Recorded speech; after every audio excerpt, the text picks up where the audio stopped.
والآن نستقبل عبد الرحمن. أهلا بك عبد الرحمن، ينضم إلينا في الاستوديو. تفضل عبد الرحمن. كيفك عبد الرحمن؟ كيف الحال؟ الحمد لله. كيف قدمك الحين؟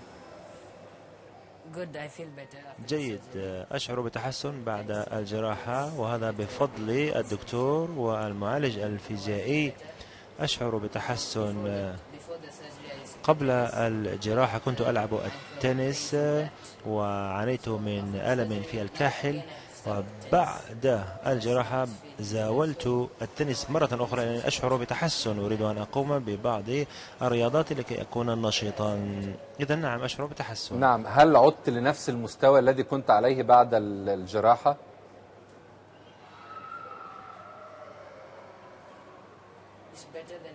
أفضل مما كانت عليه. حالتي الصحية أفضل مما كانت عليه. في السابق كان هناك ألم في منتصف قدمي وكان ذلك يزعجني، وبعد الجراحة لم أشعر بالألم إطلاقا، وأتمشى الآن. نعم. وكل شيء على ما يرام. في كثير من الأطفال يخشون من الجراحة، يعني ماذا تقول لهم عندما يكون العلاج أو الحل هو جراحة وعملية؟ يخشون، يعني يخافون من هذا. ماذا تقول لهؤلاء الأطفال والكبار أيضا؟ حسن، لا ألم إطلاقا. أنت طبعا تكون مخدرا، ولا يتعين على المرء أن يخشى الشيء، فقط بعض الحقن وهذا كل شيء.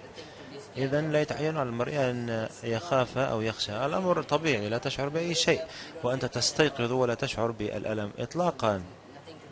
إذا لا يتعين على المرء أن يخشى الجراحة إطلاقا. أستاذ عزاز، كيف تتابع حالة عبد الرحمن بعد الجراحة من ناحية العلاج الطبيعي؟ طبعا من ناحية العلاج الطبيعي مثل ما ذكرت لك في الأول، إن القدم بتكون موجودة في الجبس لمدة أسابيع، نتيجة حفظها في الجبس ما في حركة، ما في تشغيل للعضلات، فكل هذا بيؤدي لضعف في العضلات، بيؤدي لتيبس المفاصل، بيؤدي لعدم قدرته أنه يحمل عليها من غير ما يكون في جبس. وهذا كله بيتطلب تدريب مع وسائل تمارين معينة لتقوية العضلات، للمحافظة على مفاصل القدم، وللتدريب التدريجي على الوقوف ثم على المشي. أغلبها تمارين استطالة أو الاستريتشنج. الاستطالة واحد من التمارين. واحد منها. دكتور ستانلي، أخيرا نصائح عامة كيف نتجنب بقدر الإمكان الإصابة بأمراض القدم، وإن كانت موجودة كيف نتعامل معها حتى نخفف من آلامها؟ So the question, yes, just ask the question. Sorry, I didn't quite get the question. لك تعيد السؤال لو سمحت.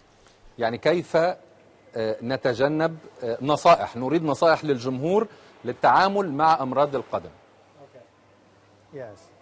So what we advise the audience. إذا ما ننصح به الجمهور هو أن نعتني بأقدامنا. يجب أن نختار أحذية مناسبة، وأن نراقب وزننا، ونقوم بالتمارين.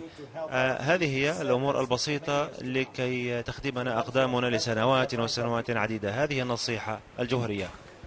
شكرا جزيلا دكتور ستانلي. مع الحكيم رحلة في طريق الشفاء نقطعها معا. أشكر ضيفي دكتور ستانلي جونز، استشاري